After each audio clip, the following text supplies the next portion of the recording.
전쟁까지 각오해야 하는 사상 초유의 대재앙. 충격적인 소식입니다. 북한 최고 수익 사업이 17살 소녀 하나 때문에 붕괴됐습니다. 아주 된통 당할 각오들 하시오. 김정은의 분노가 평양을 휩쓸고 있습니다. 그녀가 사라진 후 72시간, 동료 5명이 연쇄 탈북, 압록강 철조망을 뚫고 중국 공안의 추격을 따돌리고 3000km를 72시간 만에 돌파한 불굴의 의지. 탈북자는 지옥 간다는 세뇌? 그녀는 인천공항에서 참았던 눈물을 쏟아냈습니다. 지금 평양은 비상사태. 왜? 그녀가 알고 있는 그것 때문입니다. 30초 후 당신은 충격에 입을 다물지 못할 겁니다. 그날 전 어머니의 다급한 목소리에 잠에서 깼습니다. 혜원아, 혜원아. 큰일 났어. 새벽 5시 인민반장이 우리 집 문을 두드리고 있었어요.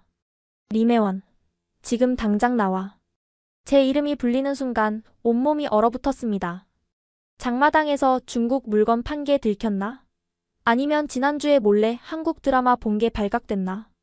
함경북도 청진의 우리 동네에서 보이부에 끌려간 사람들은 대부분 돌아오지 못했거든요. 떨리는 다리로 문을 열자 인민반장의 표정이 이상했어요. 평소에 험악한 얼굴이 아니라 뭔가 흥분된 표정이었죠. 회원 동무 당첨됐어. 해외 파견. 네? 뭐라고요? 베트남 식당 종업원으로 선발됐다고. 지금 당장 군당으로 가봐. 그 순간 저는 제 귀를 의심했습니다. 저 같은 빈농 집안에서, 하루 옥수수죽 한 끼도 제대로 못 먹는 우리 집에서, 군당 위원회 사무실. 거기엔 저처럼 멍한 표정의 여자들이 20명쯤 모여 있었어요. 다들 20대 초반 지방 출신들이었죠. 동무들은 위대한 수령님의 특별한 배려로 선발되었다. 보이부 간부가 목청을 높였습니다. 베트남에서 2년간 일하며 외화를 벌어들일 영광스러운 전사들이다. 월급은 1000달러. 한국 돈으로 120만 원이다. 120만 원. 그 숫자에 모두 숨을 멈췄어요. 북한에서 평생 벌어도 만질 수 없는 돈이었으니까요. 집으로 돌아왔을 때 어머니는 제 얼굴을 붙잡고 한참을 우셨습니다. 우리 혜원이가 해외. 아버지는 담배를 피우시다가 손을 떨어 담배를 떨어뜨리셨어요. 혜원아, 이건 기적이야. 우리 같은 집안에 이런 일이 생기다니. 온 동네가 발칵 뒤집혔습니다. 해외 파견이라니 평양의 고위층 자제들이나 가능한 일이라고 생각했는데 이웃들이 쌀과 옥수수를 들고 찾아와 축하해줬어요. 그날 저녁 우리 집은 마치 잔치집 같았죠. 하지만 그날 밤 부모님과 단둘이 남았을 때 아버지가 조용히 말씀하셨어요. 혜원아, 거기 가면 조심해야 한다. 남조선 사람들이 많이 온다고 들었어. 걱정 마세요, 아빠. 절대 말도 안 섞을 거예요.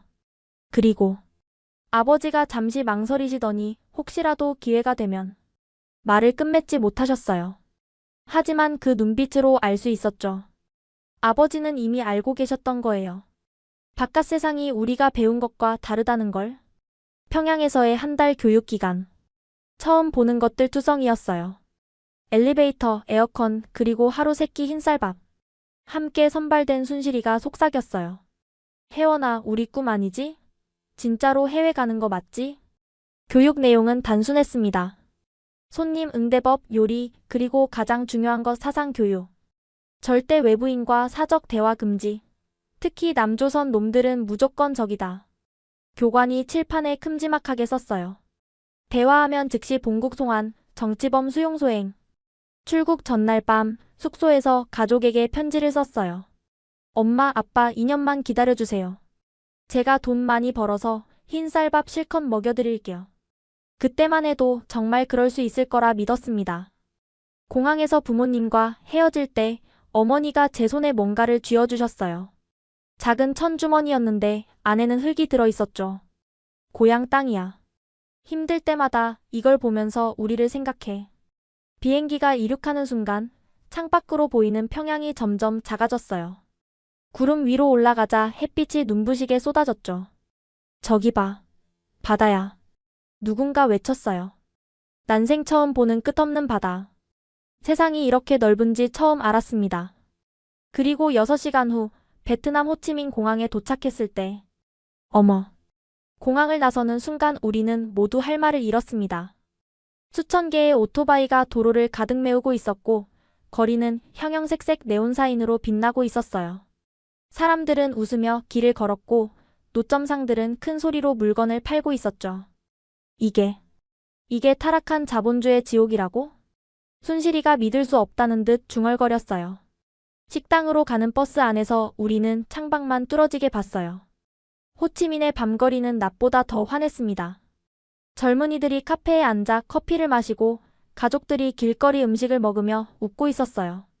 저 사람들 왜 저렇게 웃어? 누군가 작게 중얼거렸어요. 북한에서 배운 대로라면 자본주의 착취에 시달리는 불쌍한 인민들이어야 하는데 다들 너무나 행복해 보였거든요. 북한 식당에 도착했을 때는 밤 11시였습니다.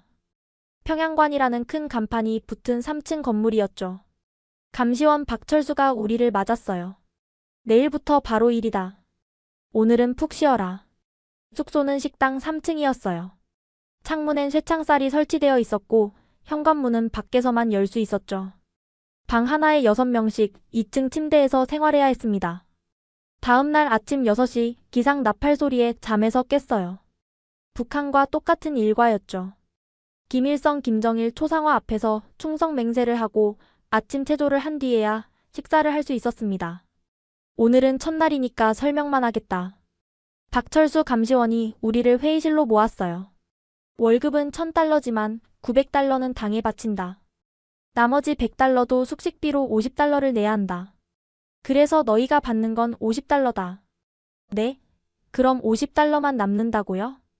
순실이가 놀라서 물었어요. 50달러도 큰 돈이다. 북한에서 평생 벌어도 못 만진다. 박철수가 소리를 질렀습니다. 그리고 절대 지켜야 할 규칙들이다. 첫째, 손님과 사적 대화 금지. 둘째, 외출 금지.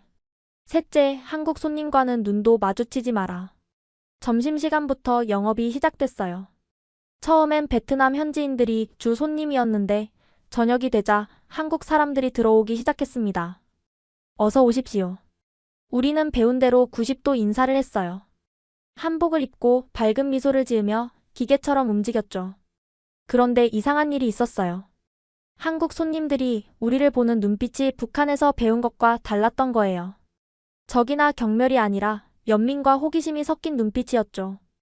아가씨 고향이 어디예요? 한 중년 남성이 물었어요. 저는 대답하지 않고 메뉴판만 내밀었습니다. 말 못하게 하는구나. 알았어요. 냉면 하나 주세요. 그가 씁쓸하게 웃으며 주문했어요. 첫날 일을 마치고 숙소로 돌아왔을 때 저는 혼란스러웠습니다. 왜 한국 사람들은 우리에게 친절할까? 왜 베트남 사람들은 행복해 보일까? 혜원아, 너도 이상하지 않니? 순실이가 조용히 물었어요. 뭐가? 여기 사람들 말이야. 우리가 배운 것과 너무 달라. 쉿, 그런 말하지 마. 벽에도 귀가 있어. 정말로 그랬어요. 숙소 곳곳에 감시 카메라가 설치되어 있었고 우리끼리도 서로 감시하도록 교육받았거든요. 일주일이 지나자 생활 패턴이 잡혔습니다. 아침 6시 기상, 7시부터 청소와 준비, 11시부터 밤 11시까지 영업, 12시 취침. 하루 14시간 노동이었죠. 발이 너무 아파. 매일 밤 순실이가 신음했어요. 하이힐을 신고 하루 종일 서 있어야 했거든요. 가장 힘든 건 배고픔이었어요. 손님들이 남긴 음식을 보면서도 먹을 수 없었고 하루 3끼 주는 밥은 형편없었죠. 된장국에 밥, 김치가 전부였어요. 1000달러 번다면서 왜 이것밖에 안 주는 거야? 누군가 불평했다가 다음날 따로 불려가 혼났어요. 불평하는 자는 즉시 본국 송환이다. 박철수의 위협에 모두 입을 다물었죠. 그러던 어느 날 저녁 한 젊은 한국 남자가 혼자 들어왔어요. 깔끔한 정장 차림에 안경을 쓴 모습이 신사 같아 보였죠. 그는 구석자리에 앉아 조용히 냉면을 주문했습니다. 이상한 건 그 다음이었어요. 그는 일주일 내내 매일 같은 시간에 와서 같은 자리에 앉았죠. 항상 냉면만 주문했고 조용히 먹고 갔습니다. 한 번은 제가 냉면을 내려놓을 때 그가 작게 말했어요. 수고하세요. 순간 가슴이 뛰었습니다. 누군가 저에게 수고한다고 말해준 건 처음이었거든요. 하지만 저는 무표정을 유지한 채 돌아섰죠. 그날 밤 침대에 누워 생각했어요. 왜 그 한마디가 계속 머릿속에 맴돌까? 왜 그 사람의 따뜻한 눈빛이 잊히지 않을까? 혜원아, 자니? 순실이가 속삭였어요. 아니, 왜? 나 무서워. 여기서 2년을 어떻게 버티지? 저도 무서웠어요. 하지만 더 무서운 건 제 마음속에 피어나는 의문들이었죠. 우리가 정말 세계에서 가장 행복한 나라에서 왔을까? 왜 우리는 갇혀있고 저 밖의 사람들은 자유로울까? 그 남자의 이름을 알게 된 건 한 달쯤 지났을 때였어요. 강태식 씨, 어서 오세요. 옆 테이블 베트남 손님이 그를 반갑게 맞았거든요. 한국 기업 주재원이라고 했어요. 매일 저녁 7시 그는 어김없이 나타났습니다. 처음엔 그저 단골 손님 중 하나라고 생각했어요. 하지만 그는 달랐습니다. 다른 한국 손님들은 우리를 구경거리로 봤지만 그는 우리를 사람으로 대했거든요. 오늘도 덥네요. 에어컨 앞자리로 옮겨도 될까요?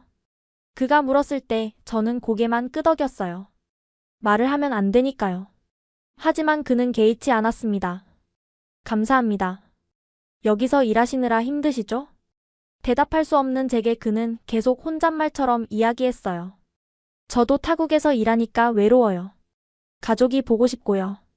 어느 날 그가 냉면을 다 먹고 계산을 하면서 테이블에 뭔가를 남겼어요. 작은 초콜릿이었죠. 스위스 초콜릿이라고 쓰여 있었습니다. 주변을 살피고 얼른 주머니에 넣었어요. 감시 카메라 사각지대였거든요. 그날 밤 화장실에서 몰래 그 초콜릿을 먹었는데 눈물이 났어요. 태어나서 먹어본 가장 달콤한 맛이었습니다. 다음 날부터 그의 작은 선물이 이어졌어요. 초콜릿, 사탕, 때로는 비타민이었죠. 항상 냅킨 밑에 숨겨두고 갔습니다. 아가씨가 너무 야위어 보여서요. 그가 작게 중얼거린 말이 들렸어요. 제 걱정을 해주는 사람이 있다는 게 이상했습니다.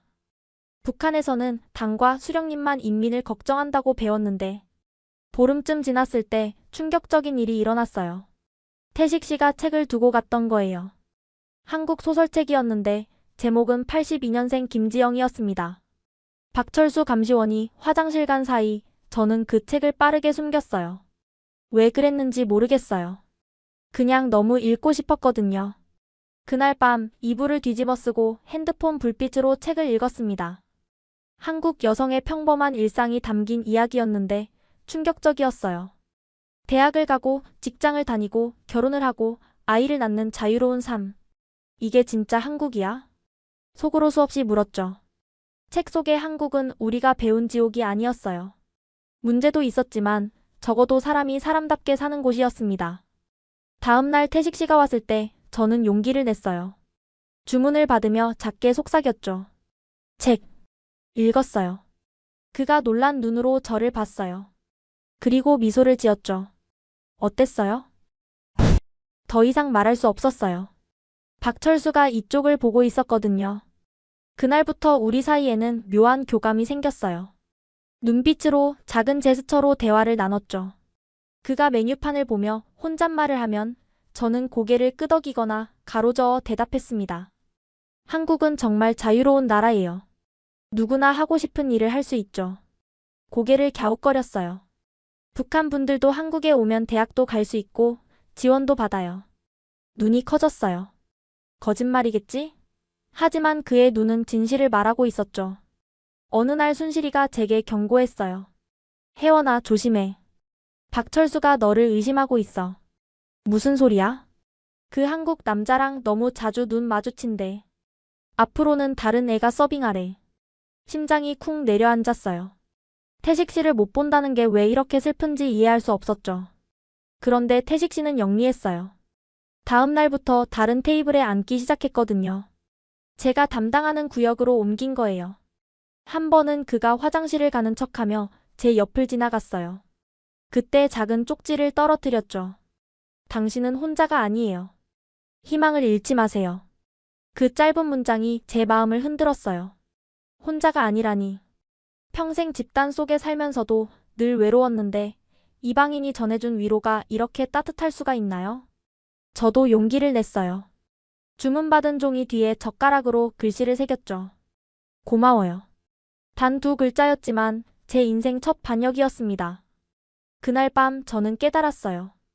태식 씨를 보고 싶어 한다는 것을. 그의 따뜻한 눈빛과 미소가 하루의 유일한 기다림이 됐다는 것을요. 이런 마음을 가져선 안 돼. 스스로에게 수없이 말했지만 마음은 통제할 수 없었습니다.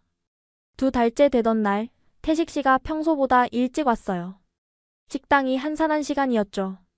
그가 주문하는 척하며 빠르게 말했어요. 내일부터 일주일간 한국 출장입니다. 걱정하지 마세요. 꼭 돌아올게요. 왜 제게 그런 말을 하는 걸까? 왜 돌아온다고 약속하는 걸까? 그리고 왜 저는 그 말에 안도하는 걸까? 일주일. 그가 없는 일주일은 지옥 같았어요. 매일 저녁 7시가 되면 문이 열릴 때마다 고개를 들었지만 그는 오지 않았죠. 태식 씨가 돌아온 날, 저는 무심한 척했지만 안도의 한숨이 나왔어요. 그는 여전히 그 자리에 앉아 냉면을 주문했죠. 잘 지내셨어요? 그가 물었고 저는 작게 고개를 끄덕였습니다. 그날 그가 남긴 건 초콜릿이 아니었어요. 한국 신문을 인쇄한 종이였죠. 화장실에서 펼쳐본 신문에는 탈북자 대학생의 인터뷰가 실려 있었습니다. 자유를 찾아왔더니 꿈을 찾았습니다. 그 문장이 가슴에 박혔어요. 자유와 꿈. 우리에겐 허락되지 않은 단어들이었죠. 다음 날부터 저는 더 조심스럽게 태식 씨가 주는 것들을 받았어요. 한국 뉴스 잡지 기사, 때로는 시집이었죠. 밤마다 그것들을 읽으며 새로운 세계를 알아갔습니다. 한국엔 광화문 광장이 있고 사람들이 자유롭게 정부를 비판할 수 있다는 것. 제주도라는 아름다운 섬이 있고 누구나 여행을 갈 수 있다는 것. 하지만 가장 충격적인 건 북한 관련 기사들이었어요.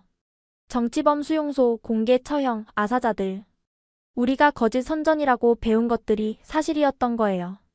어느 날 순실이가 제 침대로 왔어요. 혜원아, 너 요즘 이상해. 뭐가?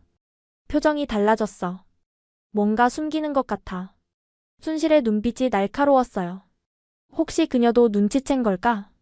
너, 그 한국 남자 좋아하는 거야? 무슨 소리야? 미쳤어? 그럼 왜 그 사람만 오면 눈빛이 달라져? 할 말이 없었어요. 정말 제 마음이 그렇게 티가 났을까요? 조심해. 박철수가 본국에 보고하면 끝이야. 순실의 경고는 현실이 됐어요. 다음 날 박철수가 저를 불렀거든요. 림혜원, 너 요즘 태도가 이상하다. 무슨 말씀이신지. 그 한국 놈이랑 눈짓하는 거 다 봤어. 심장이 멎는 것 같았어요. 오해입니다. 전 그냥 주문받고. 닥쳐. 내일부터 넌 주방에서만 일한다. 주방 근무는 지옥이었어요. 뜨거운 열기와 기름 냄새, 끝없는 설거지. 하지만 더 힘든 건 태식 씨를 볼 수 없다는 거였죠. 사흘째 되던 날, 주방 뒷문으로 쓰레기를 버리러 나갔다가 깜짝 놀랐어요. 태식 씨가 거기 있었거든요. 혜원 씨. 제 이름을 아는 것에 놀랐어요. 어떻게? 종업원 명찰을 봤어요. 괜찮아요? 고개를 끄덕이자 그가 빠르게 말했어요.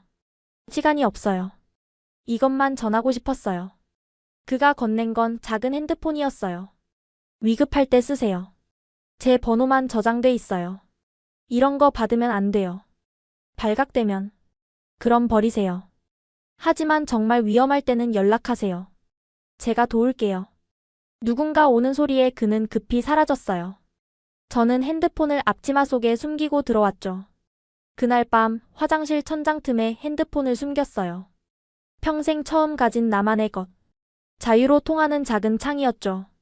일주일 후 다시 홀서빙으로 돌아갔어요. 박철수가 본국에 보고했는지 모르지만 별다른 조치는 없었죠. 아마 제가 중요한 인물이 아니라서겠죠. 태식 씨는 여전히 매일 왔어요. 하지만 이제는 정말 조심스러웠죠. 눈도 마주치지 않았고 필요한 말만 했어요. 그런데 한 달쯤 지났을 때 끔찍한 소식이 전해졌습니다. 이번 달 월급은 30달러만 지급한다. 박철수의 통보에 모두 충격을 받았어요. 왜요? 50달러라고 하셨잖아요. 원래도 1000달러 중에 50달러만 받았는데. 본국에서 특별 헌금을 요구했다. 수령님 생일 선물 마련이다. 이번 달만 특별히 30달러다. 누구도 반박할 수 없었어요. 수령님을 위해서라면 모든 걸 바쳐야 한다고 배웠으니까요. 하지만 속으로는 분노가 끓었어요. 하루 14시간 일하고 받는 게 30달러라니. 베트남 현지 종업원들은 300달러를 받는다고 들었는데 혜원아, 우리가 노예 같지 않니? 순실이가 밤에 속삭였어요. 그런 말 하지 마. 하지만 사실이잖아. 우린 돈 버는 기계야. 순실의 눈에 눈물이 고였어요. 집에 돈도 못 붙이는데 여기 왜 있는 거야? 그 말이 맞았어요. 부모님께 돈을 보내고 싶었지만 불가능했죠. 모든 송금은 당을 통해야 했고 수수료라는 명목으로 대부분 빼앗겼으니까요. 더 충격적인 건 다음 주에 벌어졌어요. 함께 일하던 은정이가 갑자기 사라진 거예요. 은정이 어디 갔어? 본국 송환됐어. 박철수가 차갑게 말했어요. 왜요? 남조선 놈한테 전화번호를 줬다더군. 모두 얼어붙었어요. 은정이의 운명은 뻔했죠. 정치범 수용소행. 그날 밤 저는 태식 씨가 준 핸드폰을 꺼내보고 싶었어요. 하지만 무서워서 못했죠. 은정이처럼 될까봐. 식당 분위기는 더욱 살벌해졌어요.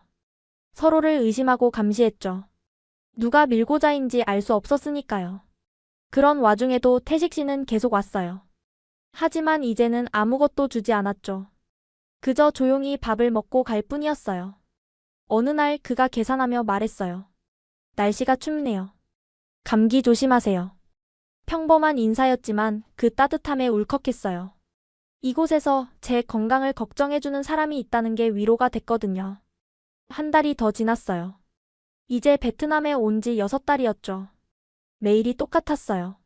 일어나고 일하고 자는 것의 반복. 그러던 중 이상한 일이 생겼어요. 북한 관광객들이 식당에 왔는데 그들의 옷차림과 행색이 너무나 초라했던 거예요. 평양에서 왔습니다. 그들이 자랑스럽게 말했지만 남루한 옷과 야윈 얼굴이 모든 걸 말해주고 있었죠.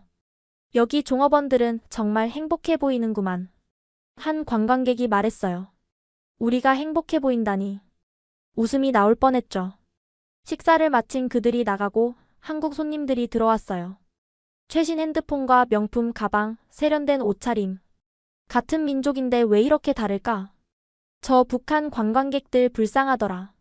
한국 손님이 동료에게 말하는 게 들렸어요. 그러게. 21세기에 아직도 저렇게 살다니. 그 말에 가슴이 아팠어요. 우리가 불쌍한 존재라는 걸 처음 인정하는 순간이었죠. 그날 밤 순실이가 충격적인 고백을 했어요. 혜원아, 나 도망가고 싶어. 뭐? 더 이상 못 견디겠어. 이렇게 사는 게 사는 거야? 하지만 어떡해. 잡히면 죽어. 이미 죽은 거나 마찬가지잖아. 순실의 눈엔 절망만 가득했어요. 다음 날 태식 씨가 평소와 다른 시간에 왔어요. 점심시간이었는데 손님이 거의 없었죠. 혜원 씨, 잠깐만요. 그가 조용히 불렀어요. 뭔가 전할 게 있어요. 화장실에 두고 갈게요. 화장실에서 발견한 건 편지였어요. 혜원 씨, 당신이 힘들어하는 걸 알아요. 도망치고 싶다면 도와주고 싶어요. 제 진심이에요. 생각해보고 결정하세요. 손이 떨렸어요. 도망? 가능한 일일까? 하지만 잡히면? 그때 순실이 들어왔어요. 뭐해? 편지를 숨기려 했지만 늦었어요. 이게 뭐야? 순실이 편지를 빼앗아 읽더니 눈이 커졌어요. 혜원아, 너. 순실아, 제발 비밀로 해줘. 나도 데려가줘. 뭐? 나도 같이 도망가고 싶어. 부탁이야. 우리는 서로를 끌어안고 울었어요. 처음으로 진심을 나눈 순간이었죠. 태식 씨와 제대로 대화를 나눈 건 일요일 오후였어요. 박철수가 외출한 틈을 탔죠. 5분만 이야기해요. 식당 뒤 골목에서 만났어요. 처음으로 감시 없이 마주한 순간이었죠. 혜원 씨, 정말 떠나고 싶어요? 네. 하지만 무서워요. 그리고 정말 한국이 우리가 배운 것과 다른가요? 태식 씨가 주머니에서 핸드폰을 꺼냈어요. 화면에는 서울의 모습이 담겨 있었죠. 이게 지금 서울이에요. 강남역이라는 곳이에요. 수많은 사람들이 자유롭게 거리를 걷고 있었어요. 젊은이들은 웃으며 커피를 마시고 연인들은 손을 잡고 걸었죠. 저 사람들이 정말 굶주리지 않는 거예요? 한국에서 굶어 죽는 사람은 없어요. 오히려 다이어트 때문에 고민이죠. 믿을 수 없었어요. 북한에서는 남한 사람들이 미국의 식민지로 고통받는다고 배웠는데, 그럼 미군은요? 미군이 여성들을 괴롭힌다고. 미군은 있지만 동맹이에요. 한국을 지키는 역할이죠. 강제로 뭘 하지 않아요. 태식 씨가 또 다른 사진을 보여줬어요. 대학 캠퍼스였죠. 이게 서울대학교예요. 탈북자들도 여기 다녀요. 정부에서 학비를 지원해 주거든요. 탈북자를 왜 도와주죠? 배신자 아닌가요? 한국에서는 탈북자를 같은 민족으로 봐요. 자유를 찾아온 용감한 사람들이라고 생각하죠. 머리가 복잡해졌어요. 평생 믿어온 모든 게 거짓이었다니. 그럼 우리가 배운 건 다 거짓이었어요? 모두는 아니에요. 하지만 많은 부분이 왜곡됐죠. 태식 씨가 제 손을 잡았어요. 따뜻한 손이었죠.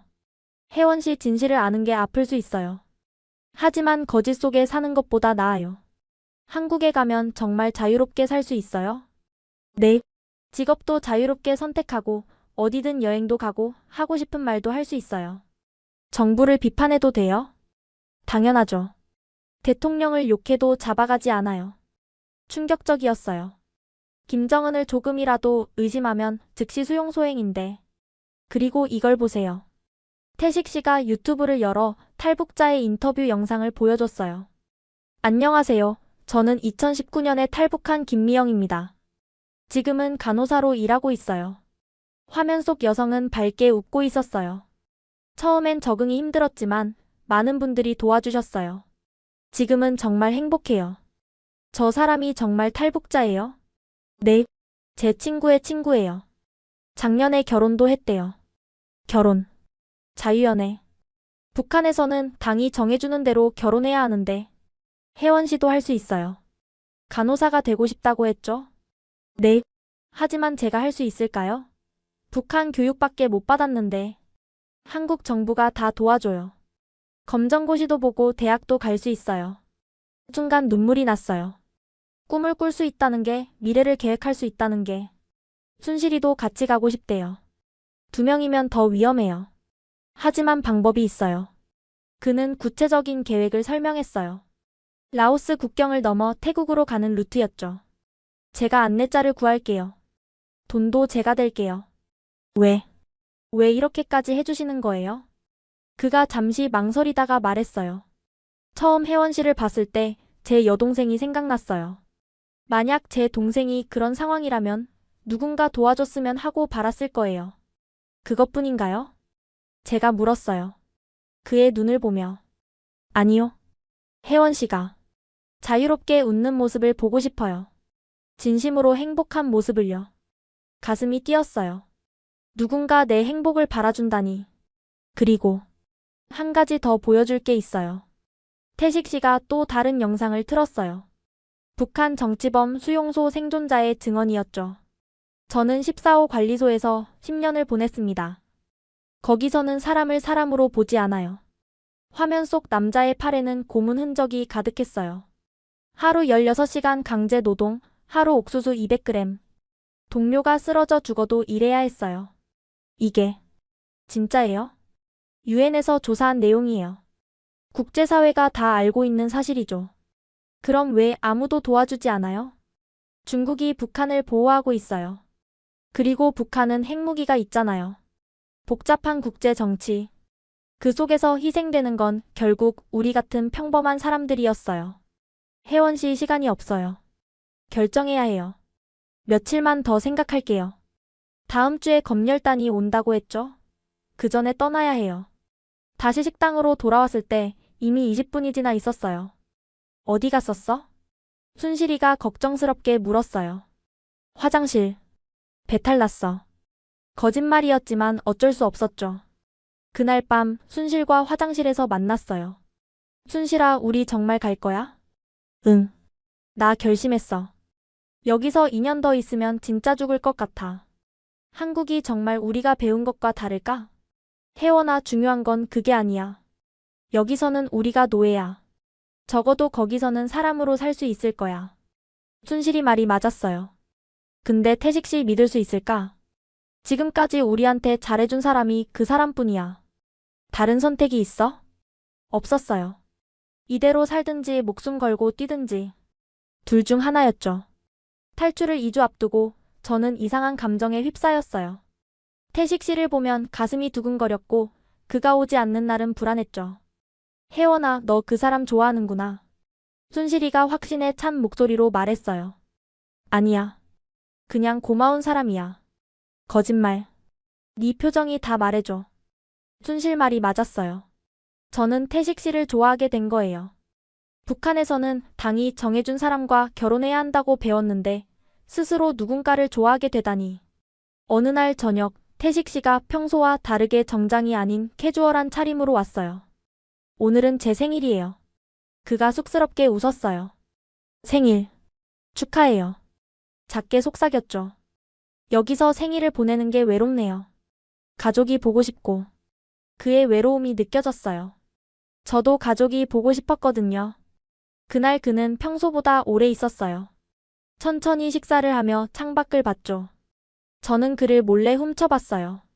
왜 이렇게 좋아하게 됐을까? 혜원 씨. 그가 갑자기 불렀어요. 자유를 얻으면 뭘 하고 싶어요? 주변에 아무도 없어서 작게 대답했어요. 공부요. 대학 가고 싶어요. 무슨 공부? 간호학이요. 사람을 돕고 싶어요. 그가 미소 지었어요. 잘 어울려요. 분명 좋은 간호사가 될 거예요.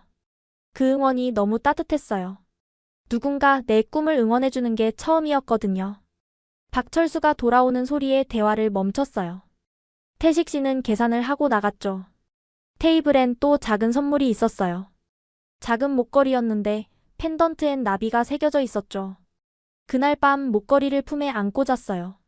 나비처럼 자유롭게 날고 싶었거든요. 다음 날 충격적인 소식이 전해졌어요. 다음 주에 본국 검열단이 온다. 박철수의 통보에 모두 얼어붙었어요. 검열단이 오면 모든 걸 뒤지고 문제가 있으면 즉시 송환이었거든요. 짐 검사도 할 거다. 수상한 물건 있으면 지금 버려라. 순실과 저는 눈을 마주쳤어요. 탈출 계획을 앞당겨야 했죠. 그날 밤 핸드폰으로 태식 씨에게 문자를 보냈어요. 검열단 온대요. 빨리 가야 해요. 답장이 금방 왔어요. 사흘 후 새벽 3시. 뒷문에서 기다릴게요. 사흘. 72시간만 버티면 자유였어요. 탈출 이틀 전 저녁 무렵이었어요. 박철수가 저를 불렀습니다. 리메원 본국에서 연락이 왔다. 심장이 쿵 내려앉았어요. 설마 탈출 계획이 발각된 건 아니겠지? 네 부모님에 관한 소식이다. 부모님이요? 박철수가 종이를 내밀었어요. 떨리는 손으로 받아든 종이엔 짧은 문장만 적혀 있었죠. 부친 림창수, 모친 김영희 병사. 장티푸스. 뭐라고요? 세상이 무너지는 것 같았어요. 무릎에 힘이 풀려 그 자리에 주저앉았죠. 거짓말이에요. 거짓말이라고요. 진정해라. 이미 장례도 치렀다고 한다. 언제 돌아가셨는데요? 한 달 전이다. 이제야 통보가 온 거지. 한 달 전. 제가 태식 씨와 미래를 꿈꾸고 있을 때 부모님은 차가운 땅에 묻히셨던 거예요. 박철수가 또 다른 종이를 던졌어요. 네 어머니가 마지막으로 보낸 편지다. 검열 때문에 늦게 왔다. 떨리는 손으로 편지를 펼쳤어요. 어머니의 삐뚤빠뚤한 글씨가 보였죠. 우리 혜원아, 잘 지내고 있니? 엄마는 걱정하지 마. 아빠도 괜찮아. 네가 해외에서 일한다는 소식에 온 동네가 부러워한단다. 우리 딸이 최고야. 몸 건강히 일하고 2년 후에 보자. 사랑한다, 우리 딸. 엄마. 눈물이 쏟아졌어요. 편지를 쓸 때도 이미 아프셨을 텐데 저를 걱정시키지 않으려고. 아, 그리고 이것도 같이 왔다. 박철수가 작은 봉투를 건넸어요. 안에는 천주머니가 있었죠. 어머니가 떠날 때 준 것과 똑같은 주머니였는데 안에는 콩이 몇 알 들어 있었어요. 유품이라더군. 네 어머니가 죽기 전에 이웃에게 부탁했다고. 콩. 어머니가 마지막까지 아끼셨을 콩. 아마 저에게 먹으라고 남기신 거겠죠. 엄마. 아빠. 숨을 쉴 수가 없었어요. 순실이가 달려와 절 안았어요. 혜원아, 정신 차려. 순실아, 우리 엄마 아빠가. 내가 돈도 못 보내드리고. 네 잘못이 아니야. 이 나라가 죽인 거야. 다른 동료들도 와서 위로했어요. 혜원아, 너무 슬퍼하지 마. 부모님도 네가 잘 지내길 바라실 거야. 하지만 박철수는 차가웠어요. 올 시간에 일이나 해라. 내일도 손님 받아야 한다. 그는 인간이 아니었어요. 그날 밤 저는 한숨도 못 잤어요. 부모님 생각만 했죠. 출국 전 공항에서의 마지막 모습이 떠올랐어요. 혜원아, 2년만 기다려. 돈 많이 벌어와서 우리 잘 살자. 아버지의 거친 손이 제 머리를 쓰다듬던 감촉이 아직도 생생해요. 아빠도 건강 조심하세요. 걱정 마라. 아빠는 튼튼하다. 거짓말쟁이. 왜 그렇게 거짓말을 하신 거예요? 어머니가 준 흙 주머니를 꺼내봤어요. 고향 흙. 이제는 부모님이 묻힌 흙이 됐죠. 엄마, 저 어떡해요? 이제 어떻게 살아요? 주머니를 가슴에 품고 울었어요. 새벽녘 화장실에서 혼자 울고 있는데 누군가 들어왔어요. 순실인 줄 알았는데 박철수였죠. 리메원. 네. 부모 없는 너 같은 건 이제 쓸모없다. 뭐라고요? 본국에서 송환 명령이 내려올 거다. 가족이 없으면 인질로 쓸 수도 없으니까. 박철수의 말은 잔인했지만 사실이었어요. 북한은 가족을 인질로 해외 파견 노동자를 통제했거든요. 일주일 안에 결정될 거다. 그 전까지나 열심히 일해라. 그럼 전 정치범 수용소로 가는 건가요? 글쎄. 운이 좋으면 농촌으로 보낼 수도 있겠지. 하지만 네가 그동안 한국 놈이랑 눈빛 주고받은 거 다 보고했으니까. 심장이 멎는 것 같았어요. 무슨 말씀이신지. 내가 바보인 줄 아나? 그 한국 놈이 니한테 뭘 줬는지도 다 알아. 하지만 증거가 없어서 아직 보고 안 했다. 대신 부모 없는 문제아로 보고했지. 박철수가 나간 후 저는 결심했어요. 이제 정말 떠나야 해. 더 이상 잃을 것도 없으니까. 다음 날 태식 씨가 왔어요. 제 얼굴을 보더니 뭔가 알아챘는지 걱정스럽게 쳐다봤죠. 무슨 일 있어요? 고개를 저었지만 눈물이 흘렀어요. 점심시간 화장실에서 만났을 때 모든 걸 털어놨어요. 부모님이 돌아가셨어요. 둘 다요. 그가 절 꼭 안아줬어요. 처음으로 누군가의 품에 기대 울 수 있었죠. 혜원 씨 정말 죄송해요. 이제 돌아갈 곳도 없어요. 가족도 없고. 아니에요. 이제부터 새로운 가족을 만들 수 있어요. 그의 품이 따뜻했어요. 어머니가 마지막으로 보낸 편지예요. 편지를 보여줬어요. 태식 씨가 읽더니 눈시울이 붉어졌죠. 어머니가 혜원 씨를 정말 사랑하셨네요. 이제 효도도 못해요. 혜원 씨가 자유롭고 행복하게 사는 게 최고의 효도예요. 그 말이 위로가 됐어요. 박철수가 일주일 안에 본국 송환 결정 난대요. 그럼 더 빨리 움직여야 해요. 내일 새벽 어때요? 내일이요? 네. 오늘 밤에 준비하고 내일 새벽 3시에 떠나요. 너무 빨랐지만 다른 선택이 없었어요. 순실이도 같이 가야 해요. 알겠어요. 다 준비했어요. 그가 주머니에서 뭔가를 꺼냈어요. 작은 나비 목걸이였죠. 이거 가지고 계세요. 부적처럼요. 왜 나비예요? 자유롭게 날아다니잖아요. 혜원 씨도 그렇게 될 거예요. 그날 저녁 마지막 근무였어요. 평소처럼 일했지만 마음은 이미 떠나 있었죠. 주방에서 설거지를 하는데 요리사 아저씨가 다가왔어요. 혜원아, 부모님 일은 들었다. 힘내라. 살아있는 사람은 살아야지. 아저씨가 제 어깨를 두드렸어요. 그분도 가족을 북한에 두고 온 거였죠. 숙소로 올라가면서 식당을 둘러봤어요. 6달간 감옥이었던 곳. 내일이면 영원히 떠날 거예요. 혜원아, 준비됐어? 순실이가 속삭였어요.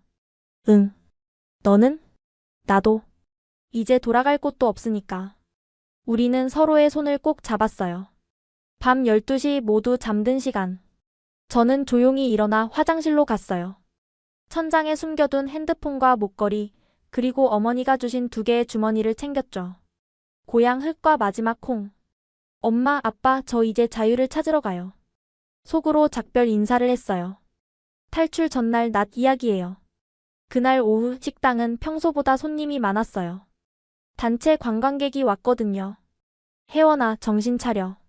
실수하면 안 돼. 순실이가 당부했어요. 마지막 날 의심받으면 안 되니까요.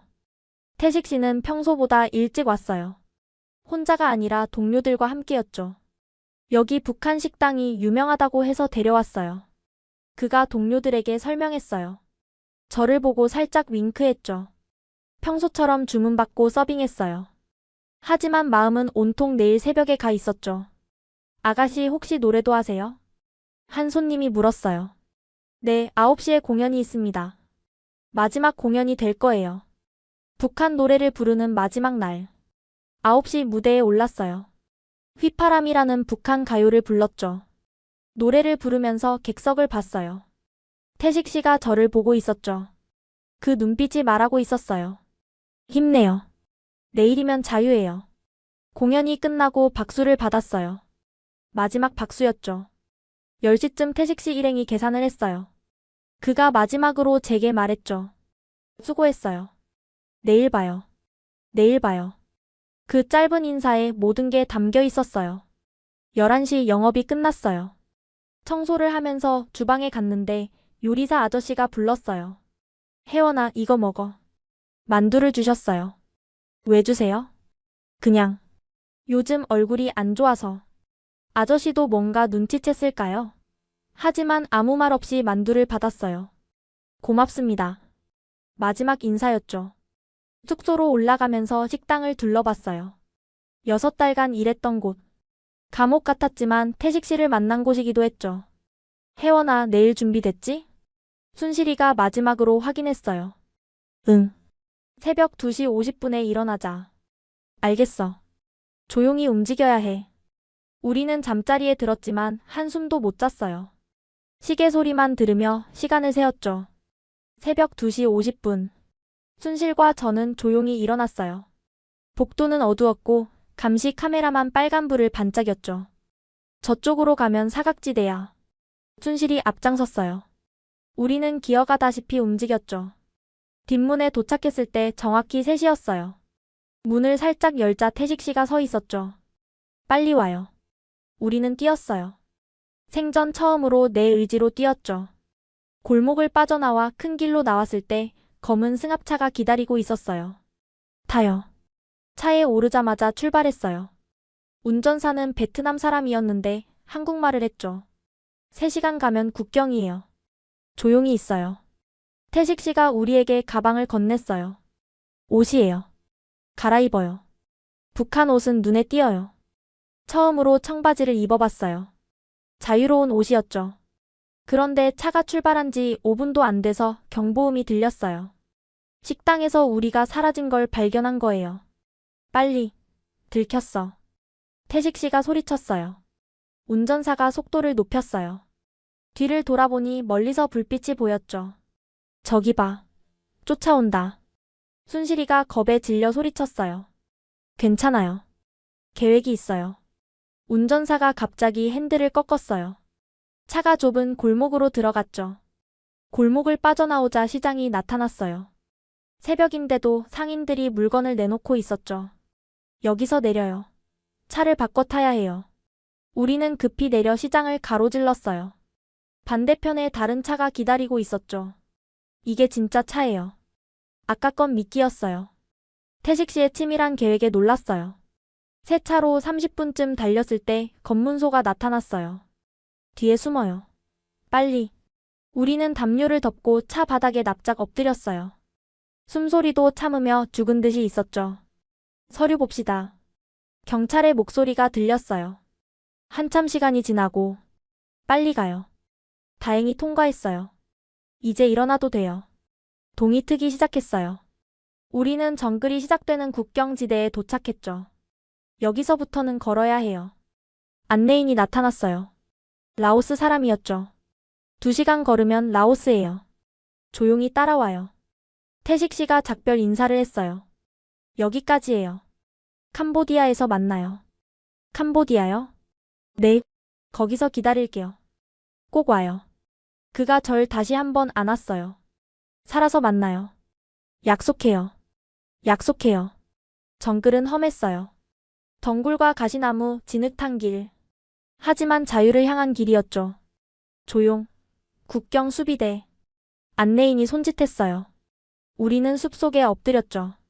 30분쯤 숨어 있다가 다시 움직였어요. 해가 뜨고 정글은 더 무서워졌죠. 뱀 조심. 실제로 큰 뱀이 지나갔어요. 순실이 제 팔을 꽉 잡았죠. 혜원아, 무서워. 나도. 하지만 돌아갈 순 없어. 3시간이 지나고 다리는 후들거렸어요. 그때 안내인이 말했죠. 라오스 도착.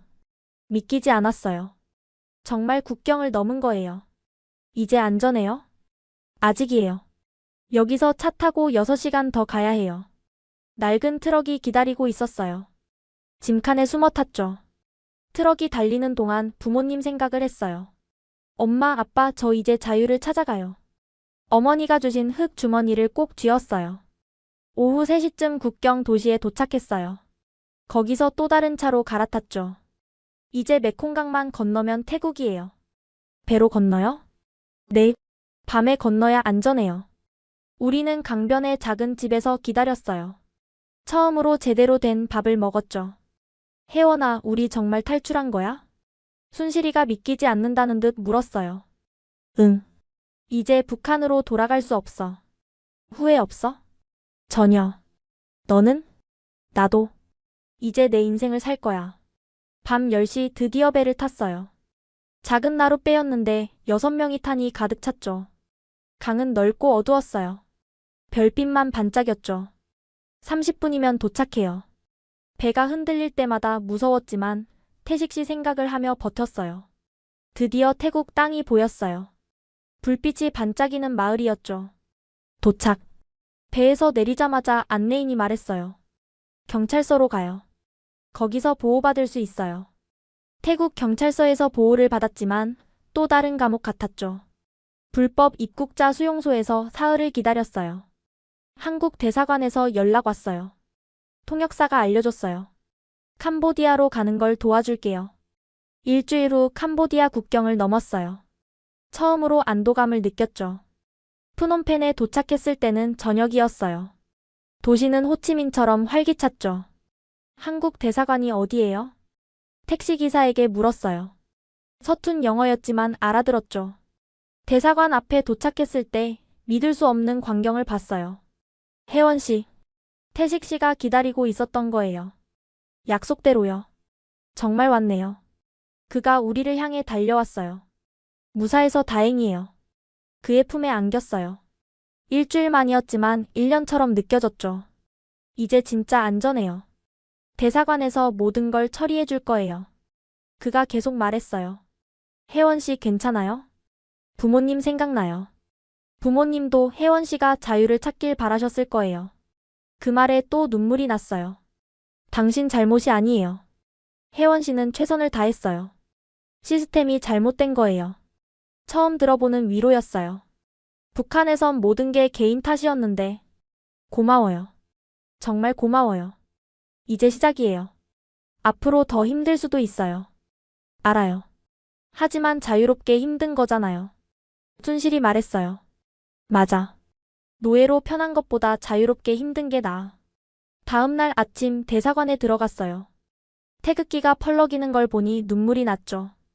탈북자분들이시죠? 안전하십니다. 이제 걱정하지 마세요. 영사가 친절하게 맞아줬어요. 한국 가는 절차를 밟으셔야 해요. 1달 정도 걸릴 겁니다. 1달. 자유까지 1달이었어요. 그동안 대사관 근처 보호시설에서 지냈어요. 태식 씨는 매일 찾아왔죠. 한국 가면 뭐부터 하고 싶어요? 대학 가고 싶어요. 공부하고 싶어요. 할 수 있어요. 정부에서 지원해 줄 거예요. 희망이 생겼어요. 정말 새 삶을 살 수 있을 것 같았죠. 대사관에서의 1달은 새로운 교육의 시간이었어요. 한국은 민주주의 국가입니다. 자유가 있지만 책임도 있어요. 영사가 설명해 줬어요. 직업을 자유롭게 선택할 수 있고 어디든 갈 수 있어요. 믿기지 않았어요. 평생 통제받고 살았는데 자유라니. 탈북자분들께는 정착금도 지원됩니다. 집도 제공되고요. 순실이가 물었어요. 정말요? 왜 그렇게 잘해주는 거죠? 같은 민족이니까요. 한국 정부는 탈북자를 국민으로 받아들입니다. 같은 민족. 그 말이 가슴에 와닿았어요. 태식 씨는 한국 생활에 대해 많은 걸 알려줬어요. 처음엔 적응이 어려울 거예요. 하지만 도와주는 사람들이 많아요. 태식 씨도 도와주실 거죠? 당연하죠. 약속했잖아요. 그와 보내는 시간이 행복했어요. 커피를 마시고 산책을 하고 미래를 이야기했죠. 혜원 씨 저한테 하고 싶은 말 없어요? 어느 날 그가 물었어요. 있어요. 하지만 한국 가서 할게요. 왜요? 여기는 아직 완전히 자유로운 곳이 아니니까요. 그가 미소 지었어요. 알겠어요. 기다릴게요. 드디어 한국행 비행기 표를 받았어요. 내일 출발입니다. 믿기지 않았어요. 정말 한국에 가는 거예요. 마지막 밤 순실과 이야기했어요. 혜원아, 우리 정말 해냈다. 응. 부모님이 보셨다면 기뻐하셨을 거야. 너희 부모님도 내 부모님도 우리가 자유롭게 사는 걸 원했을 거야. 다음 날 아침 공항으로 향했어요. 태식 씨도 함께였죠. 한국에서 다시 만나요. 네, 꼭요. 비행기에 오르면서 캄보디아를 마지막으로 봤어요. 이곳에서 자유를 준비했죠. 승객 여러분, 곧 인천공항에 도착합니다. 기내 방송이 나왔어요. 창밖으로 한국 땅이 보였죠. 저게 한국이야. 순실이 감격했어요. 비행기가 착륙했을 때 눈물이 났어요. 정말 도착한 거예요. 입국 심사대에 섰을 때 손이 떨렸어요. 탈북자이십니까? 네, 환영합니다. 대한민국에 오신 걸 축하드립니다. 그 한마디에 엉엉 울었어요. 환영한다니. 축하한다니. 공항 로비로 나왔을 때 태식 씨가 꽃다발을 들고 기다리고 있었어요. 혜원 씨, 순실 씨 정말 축하해요. 태식 씨, 이제 자유예요. 진짜 자유요. 공항을 나와 서울로 가는 길. 창밖 풍경이 꿈만 같았어요. 저 높은 빌딩들 좀 봐. 차가 정말 많다. 사람들이 다 잘 입었어. 모든 게 신기했어요. 하나원이라는 곳으로 갔어요. 탈북자 정착 교육시설이었죠. 석 달간 여기서 교육받으셔야 해요. 담당자가 설명했어요. 그 후에 사회에 나가실 수 있어요. 석 달. 기다릴 수 있었어요. 자유를 위해서라면. 태식 씨가 작별 인사를 했어요. 교육 끝나면 다시 만나요. 그때 뭐요? 그때 제가 고백할게요. 얼굴이 빨개졌어요. 전 이미 알아요. 그래도 제대로 하고 싶어요. 자유로운 땅에서요. 석 달 후 하나원 교육이 끝났어요. 이제 사회로 나가실 수 있습니다. 담당 선생님이 축하해 주셨어요. 혜원 씨는 대학 진학 준비를 하시고 순실 씨는 미용 기술을 배우시겠다고요? 네, 우리는 동시에 대답했어요. 하나원을 나서는 날 태식 씨가 기다리고 있었어요.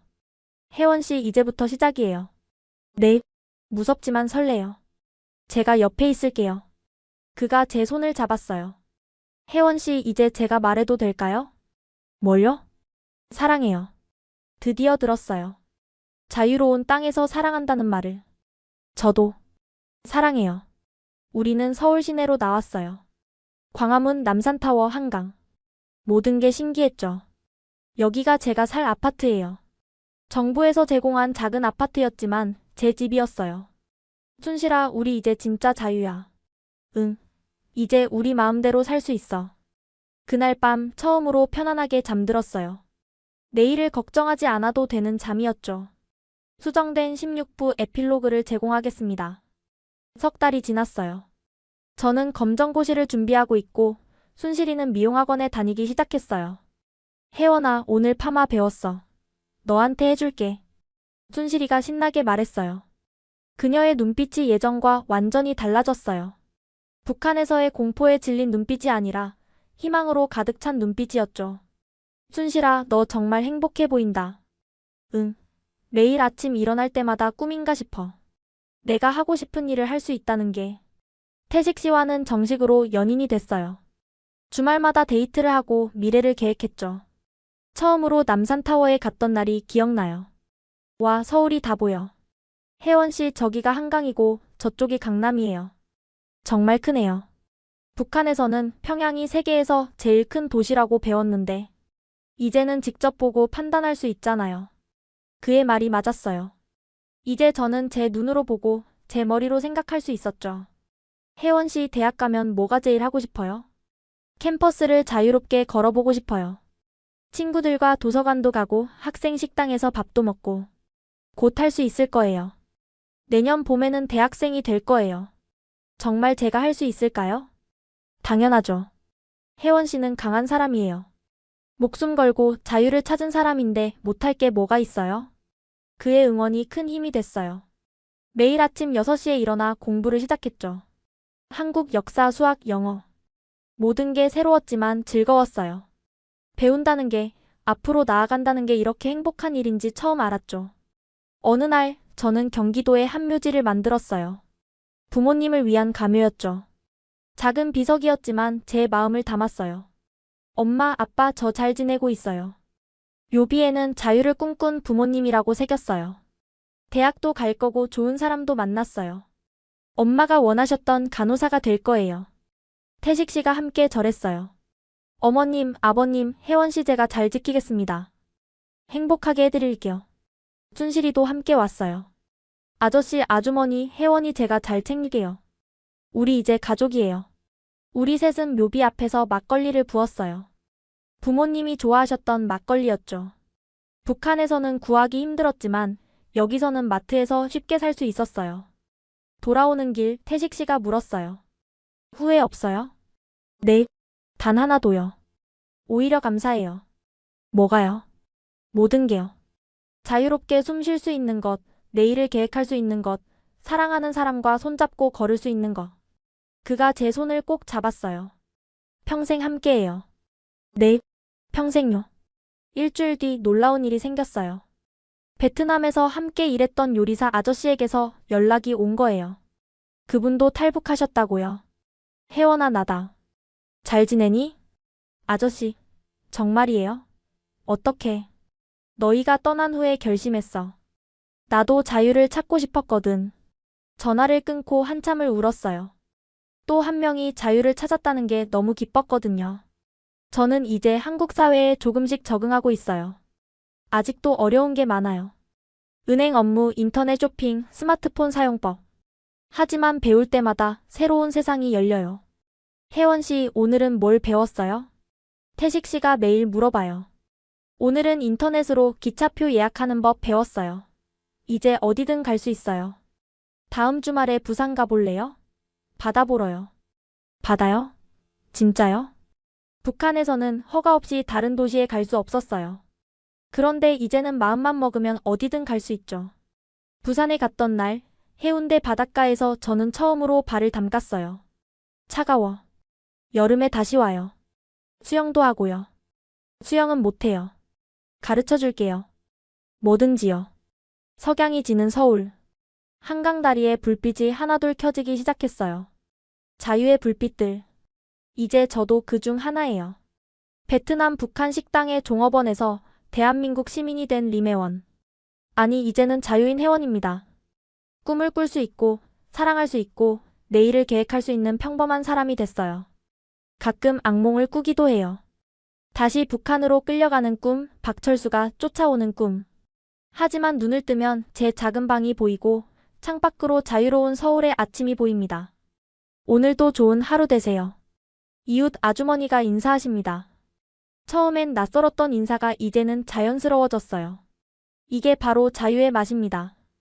달콤하면서도 때론 씁쓸하고 설레면서도 때론 두렵지만 그래도 포기할 수 없는 소중한 맛이죠. 언젠가는 통일이 되어서 고향 땅을 다시 밟을 수 있기를 바라요. 그때는 자유인으로서 당당하게 가고 싶어요. 그리고 아직도 그곳에 있을 친구들에게 말하고 싶어요. 너희도 자유를 찾을 수 있어. 포기하지 마. 오늘도 저는 공부를 합니다. 내일의 꿈을 위해, 자유로운 미래를 위해. 지금까지 베트남 북한 식당에서 시작된 목숨건 탈북 이야기 어떠셨나요? 22살 청춘이 사랑과 자유를 찾아 떠난 위험천만한 여정. 부모님을 잃은 슬픔을 딛고 새 삶을 시작한 용기가 가슴 뭉클하게 만듭니다. 지금도 전 세계 북한 식당에는 자유를 꿈꾸는 젊은이들이 있습니다. 언젠가 그들도 자유를 찾을 수 있기를 간절히 바랍니다. 이 이야기가 감동이었다면 구독과 좋아요 부탁드립니다. 그리고 꼭 공유해주세요. 자유의 소중함을 모르는 사람들에게 이 이야기가 전해지도록. 지금까지 원더풀 해외 사연이었습니다.